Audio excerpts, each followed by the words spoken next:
Hey everybody, welcome to the Cardboard Cave. We're here to take a look at two Godzilla figures. This is a kind of cool video for me because this is the first video I've done, knowingly at least, on Sofubi figures. I've gone down a rabbit trail of not having a clue what Sofubi was to being extremely fascinated by it. So if you don't know, the short answer is Sofubi is just Japanese for soft vinyl. At least that's my idiot's understanding of it. It's just Japanese for soft vinyl. The long answer is, for a toy to really be what people mean when they say Sofubi, it is made a certain way. Technically, it has to be from Japan because it's a Japanese word, but in the same way that, you know, some people call Samurai Jack anime or anime style films anime, but if they're not made in Japan, they're technically not anime. So it just depends how hardcore you want to be about it. Technically, Sofubi would be soft vinyl figures made in Japan. I would like to point you to the Craftsman. He did a video about what makes Sofubi figures special. I wish I could remember the exact name of the video. What makes them special? What makes them so expensive? I think it was one of those two titles. But the Craftsman just does a great job. But the short version is, traditionally, Sofubi figures were made actually as a cheaper alternative to metal or wooden toys in post-World War II Japan. But they're actually, it's been described as the most time-consuming way to make, like, a plastic-type toy. It's just a more hands-on process. And so, today, Sofubi is made all over the world, but still very much made in Japan as well. And Sofubi is, I think when done the more traditional way, is still a more hands-on, a less assembly line type thing. You know, they're just made a little differently than like your normal action figures. And they usually carry a higher price tag because of it. There's usually just not many of them made. Like, for example, the two specific versions we have here with these paintings on them, I don't know how many were made, but it's probably a very small number compared to even like a NECA action figure. You know, it's probably a very small number. But of course, the mold has to be made, and it can be made from sculpting with clay. Of course, it can be made digitally. In the modern times, it would not have been digitally, you know, originally. And then a metal, basically, mold is made. And there's a whole process, again, to do it the correct way or the traditional way. There's a whole process that's just very fascinating. So check out some videos on how Sofubi is made. Like I said, I recommend the Craftsman one, if nothing else. But then, again, a true Sofubi is then usually hand-painted. Often I think it's with a spray gun, so it's not it's not all done with a little brush, you know, like you might think like painting a plastic miniature. A lot of it's a spray brush, but it puts the artist's own style onto it. And, you know, there might be one person in this whole little factory who's doing the painting on every figure, so every figure is going to be a little different. So that being said, for example, here's Godzilla 1954. This is a CCP figure. CCP is the company. This is Godzilla 1954. This is their middle size series. And middle size is like just under 5 inches, like almost 5 inches, like 4.9 inches, I think, is what this one is. And this is the Retro Red colorway. And this is Mechagodzilla 1974. And I don't know like what specific name they gave to this one, but he's supposed to look like he's in his transforming, like he's in between where he was posing as Godzilla before he turned to Mechagodzilla, and it's like he's in his transforming colors. And often Sofubi have these very striking colors, and that is what I absolutely love about them. They sometimes have articulation. I don't think they necessarily have to. Mechagodzilla's head does turn, his arms do move, and on him, that is it. Godzilla 1954, his head moves, arms, you know, spin side to side, and then the hips do move, but you're not getting these for their articulation. the packaging, these I did buy from an eBay seller, and I'll shout them out. The Shape 999 was just incredibly friendly. I had fantastic conversations with them. They're a true Godzilla lover, and I don't think they would mind me shouting out their eBay shop. Almost hate to, because I would like to be able to buy everything that they have for sale, but realistically, I'm not going to be able to do that. So that's the Shape 999, highly recommended, because I just love the way these two look. And at least here in America, they just, if there's a color you like, it's hard enough to get a hold of it. Like through, I don't even know a good place yet. I need to find myself. And if you know, please comment below. Like, I think Big Bad Toy Store does sell some soft vinyl figures.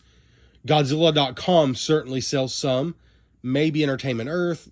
There's probably other places, but I don't yet know like a place that has just a huge selection in the US. But this is actually a 2024 release, so it's not very old, but already it's not sold like in the usual places. You're going to have to get it on the aftermarket, which I didn't way overpay. They're not very cheap to begin with. The CCP middle size are not large. They're well, I guess it's supposed to be middle size. They're not tiny, but they're not large soft vinyl figures. But you're still looking at,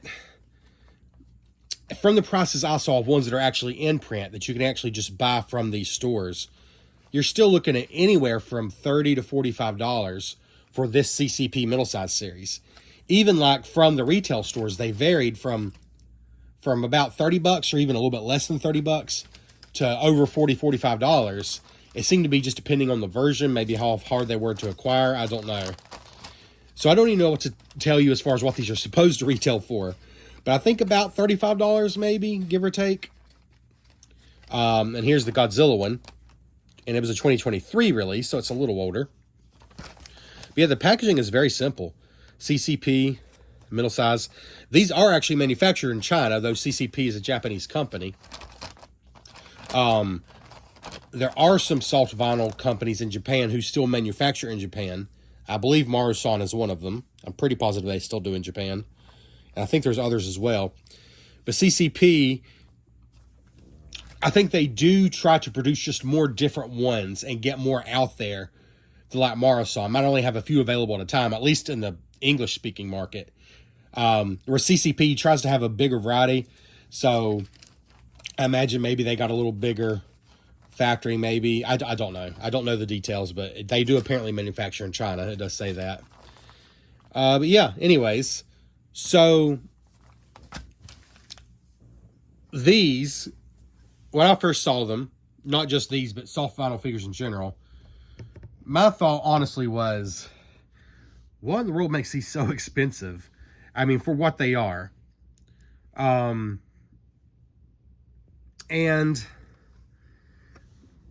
once you have one in hand, or just once you start doing some research on how they're made, you quickly stop seeing them so much as like a normal collectible, a normal action figure, and more as just a little art piece. You know, I'm not saying it's fine art. I'm not saying it's Rembrandt, but it feels and seems more like a little art piece than a traditional collectible. Because you know someone has hand-painted details. You know, at least if it's made in the more traditional way, it's a fairly small, you know, team spending more time on each figure. Each figure is individually handled. Yeah, just watch the video. It's just a fascinating process. Again, it's been described as the hardest way to make a toy, sort of, or at least this kind of toy. But there's just something about it that is just a little different when it's done. It looks a little different. It feels a little different. I really do love these colors on both of these. This is the Retro Red Godzilla. I don't think it's currently available, but there's many other Godzillas. Find one that speaks to you, and then find the price you're willing to pay. I was willing to pay just a few bucks more for these than some that are currently in print, because I just like the colors so much. And it's one of those. These are both figures that I believe when I see them on my shelf, I'll never get tired of the way they look, because they just look so cool. And these kinds of things do hold their value. There's a limited market, you know, So it might take you a little bit to find the right buyer, but chances are you will be able to resell them if you decide, you know what, that one doesn't really speak to me anymore. I want to try a different one.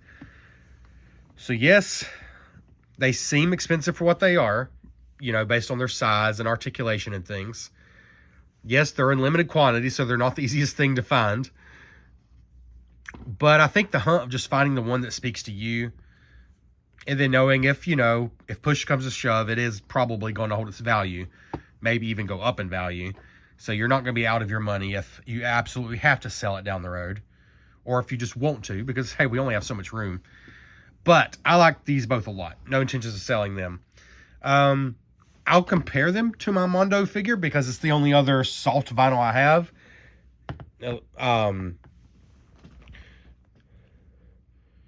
So I think Mondo is an American company. Is it American, or are they from the UK? I believe they're an American company. Don't quote me on that. So I don't know if this is technically Sofubi, but it is a soft vinyl figure. And there is the hand painting there. And I've already done the review on that. But, well, I guess I should take these off here to show you. Like, this was a big figure. It was certainly a big soft vinyl figure. And so there is quite a bit difference in size. I think the final thing I'll do is maybe a couple of quick size comparisons, and I'll sign off here. I'm not going to assign a number to these because these are just special to me. And I wouldn't even send you to specifically look for these because, like I said, they don't seem to be available new right now. But you can find similar, probably even the same molds if you're interested. And find a colorway that speaks to you, like I said, at a price you're comfortable with. Again, these are CCP middle-size figures. They are officially licensed by Godzilla Toho. It says CCP Japan right there. Maru-san is, I believe, considered the first Sofubi company. And they are selling figures. Like I said, I know Godzilla.com had some. And that's kind of the extent of my knowledge right now. I'm diving into this. There's going to be people watching this that know way more than I do because I'm new to Sofubi. So comment below, frankly, anything you want to. I'm going to grab a couple quick figures for comparison. Let's see.